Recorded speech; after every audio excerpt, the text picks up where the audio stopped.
Kabane. I'm a fantasy fiction author from South Africa. I have self-published 2 books, and I am going to basically take you through how I did that and make sure that by the end of this series, you actually have an idea of what you can do to get your book self-published. And I should point this as cost effectively as possible, because most of us don't have the coin to do this thing like traditional publishers, right? So I'm going to basically tell you about who I am first. So I was born in South Africa, in Butterworth. I went to a rural town, call it that, but okay, fine. So in Butterworth High School, there was a school library, right? And I used to read a lot. I read everything in that library.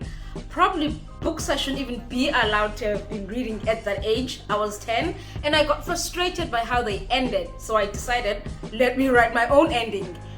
And then it became, let me write my own books. And then I started writing books. I'm not gonna whip out the book that I wrote when I was 10. If you wanna see that one, you're gonna have to go check my videos that I have on my Facebook, and you'll see there the book, and on my Instagram you'll see the book there. It's on my other socials. So basically that's how I started writing. I used to write by hand. I started by cutting books, like you have your A5, and I'd cut those little A5 exercise books, and I'd draw my own cover on them, and I'd write in, illustrate, draw.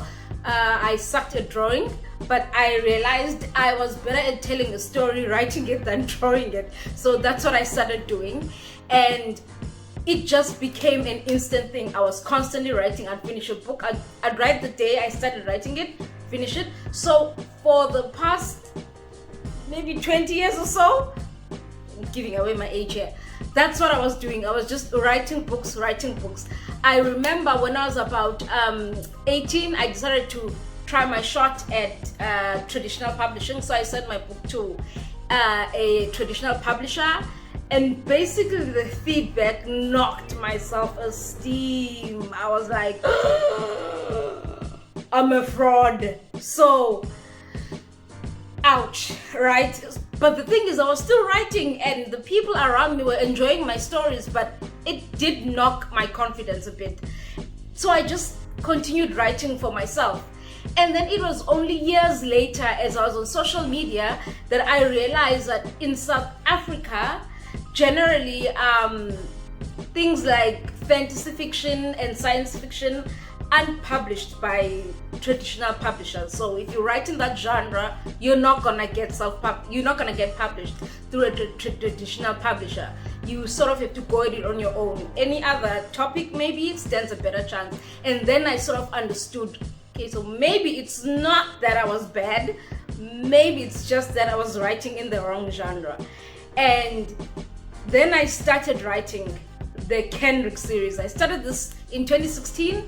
It was supposed to be a standalone book, and I left it, and they kept calling me, so I went back and I wrote the second book, and then I wrote the third book. And then I basically spent the next years rewriting these books, because I was never happy with book 2, so I kept rewriting them, and I didn't know I couldn't get away from the stories, because normally for me it was write, move on, because remember, I was writing for myself. And eventually in 2021, last year, I self-published my first book, the Kendrick series. I'll show you the current cover. This is what it originally looked like, but I'll tell you how I ended up with this cover eventually. Right, so I wrote the Kendrick series book 1. It went out last year, and the second book came out this year. Now when I went into this, I wasn't expecting anyone to read it. Remember, I'd gotten that critique, and then I thought, this is just a passion thing, no one's gonna read it. And then I just wrote it and published it, and a year later, I think I've sold a total of close to 350 copies of the first book alone, which I think is a big thing being a self-publisher. For me, at first, I'll tell you as we go along with the series, the things that I found myself getting caught up in, and why I think it's important that you don't get caught up in those things. And I will sort of take you through it. So I'm going to be taking you through a series of how to get your book from manuscript to a finished book. This is the second one. So, right. The first part that I will take you through is the writing part of it, right? Okay, so the first part that I'm going to take you through is writing your manuscript. Now, the one thing I need you to take into consideration with every single thing that's creative is that every single thing, every single part is different. We're all different individuals, so we do things differently. So the first thing you need to do is take everything that you hear and decide if it applies to you, and I'll tell you why. Some people prefer more of a structured way of writing, so they'll write down the overall skeleton of their book. They'll have the beginning, the middle, and the end. They have the name of the characters. They sort of know what's going to happen where. They keep a list of all their characters, what has happened, and so on. Whereas my style, because I think it's because I've been writing since I was 10, I just sort of open the computer, I do chapter 1, and then after I do chapter 1, basically what happens is I just start writing. Normally I don't know what the story is, I don't know the names of the characters, they come as I go. So basically I just start writing and writing and writing. So basically I'm going to laugh because there's a bug behind me, and my sister's losing her mind because the bug is trying to steal my thunder, but it's fine. I can share the spot with the bug, just pretend it's not there. Wait. Oh my gosh, go away. Are you gone? Are you gone? It's coming back. It's the light. I can't help it. So anyway, basically that's how I basically write. I open the computer and then I just start writing, and I sort of go on this adventure with my characters as I go along, because this is technically the first draft. I'm gonna go back again anyway and rewrite the whole thing. I may change the names.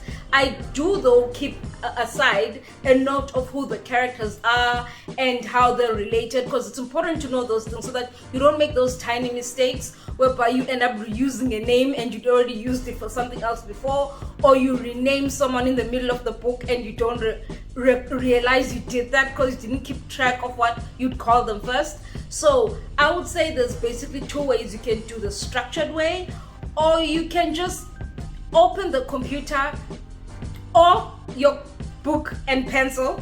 Your book, that's also an option if you don't have a laptop. Just start writing. Don't overthink it. Don't try to overthink what you are going to write. You are going eventually to go back and make many drafts of it. Trust me, you're gonna rewrite it to the point that it drives you nuts. So just write. Don't overthink, just write and get that first draft out.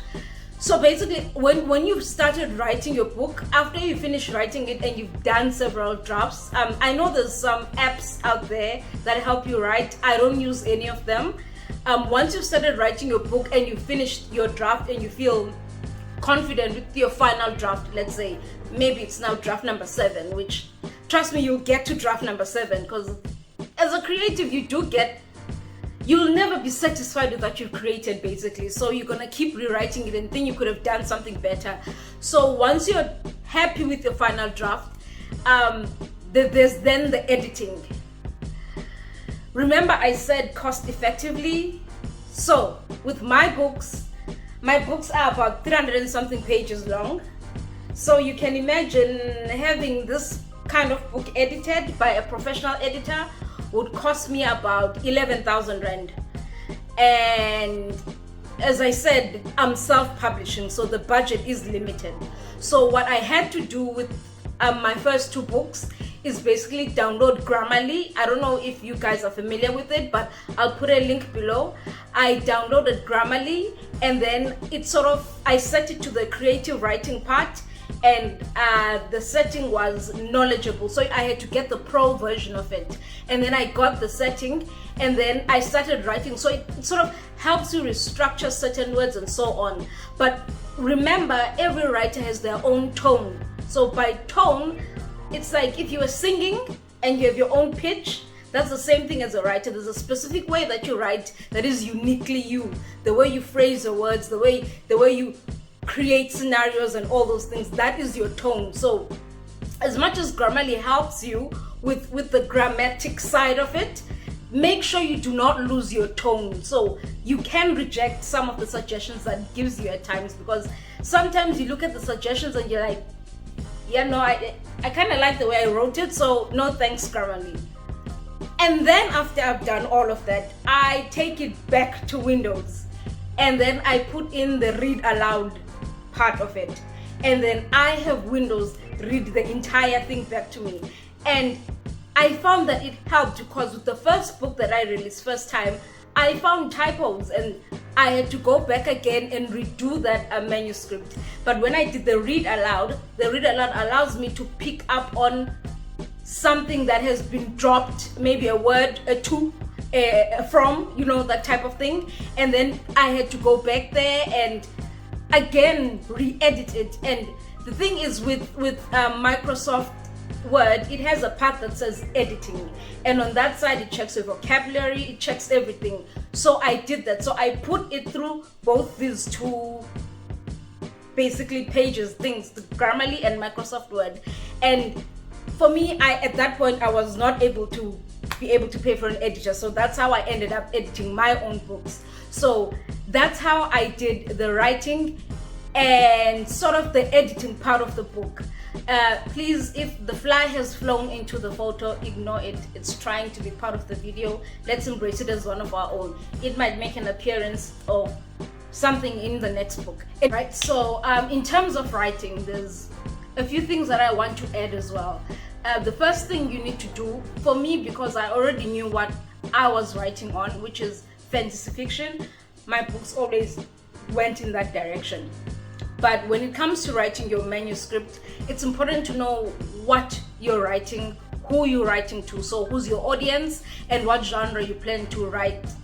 So it could be fantasy fiction, could be sci-fi, could just be contemporary romance perhaps. And then once you know which type of genre you want to write it in, who are you targeting? Are you targeting young adults? Are you targeting adults? That type of thing, new adults and so on. So those are important because these things will inform what you put into your books. Now there's things in writing that are called tropes. So I'll give you an example of a trope. A trope is like when there's this girl and then there's these two guys and then there's a love triangle, and maybe she discovers that she's the chosen one, but then even though she's the chosen one, there's a love triangle, two men are fighting over her, and eventually she has to choose that one in the end. And I think that's why growing up there was a lot of that. If you realize, I think people that know Tim Edward will know what I'm talking about. Those are the type of tropes that I'm talking about, whereby there's basically two guys vying for the same girl and she then chooses who she wants to be with at the end. Or you can choose not to do the tropes. The tropes are easier in the sense that readers are already into it, they're used to it, some like it, they prefer it that way. But for me, for instance, I chose not to go with the tropes. So when I wrote my book, I did not want my character's development to be centered around a man. He could be there, but more of as an equal, as someone who helps her, rather than the core function of who she is. He should not be the one who dictates the outcome of the book or dictates her next step, her next move, and how she lives her life, right?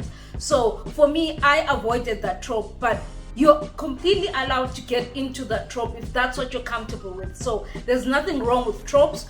Tropes work, but you also don't have to do the trope thing. But there is that part whereby if you don't do the tropes, you also run the risk of maybe the audience not quite catching on to what you're doing. And I found that maybe, because maybe I've been watching a lot of Korean movies, my kind of tropes have sort of changed. So instead of two guys fighting over a girl, it's mostly about the girl, her experiences, and then maybe the guy is sort of a person who's helping her in that direction, but not necessarily the storyline, if you understand what I'm saying. So that is the one thing about writing that you need to take into consideration. So you can either read a lot of books, because I think the most important thing is for you to actually be able to write, you need to read. That's the one thing. You need to read. But for me, as much as I write fantasy fiction, I don't read fantasy fiction. And the reason for that is I don't want character bleed. I don't want to sit there and think I came up with the storyline, but I actually read it somewhere else. So I read a completely different genre. So this way, whatever I'm writing is basically informed by other things around me, right? And not necessarily maybe a book that I read. So but also if you want to follow the tropes, it's good if you're going to write, let's say, romance. You can read as many romance books so that you sort of know what how they do it, how they set it up, what the general tropes of that genre that you've chosen is. And then after that, then you can write your manuscript based on that, or try to edit it based on that. But remember, before you do anything, before you go to any of the other steps, you need to have a final manuscript. Right, so that final manuscript is the one that has been edited either by a professional editor or by yourself. So now you've got your manuscript.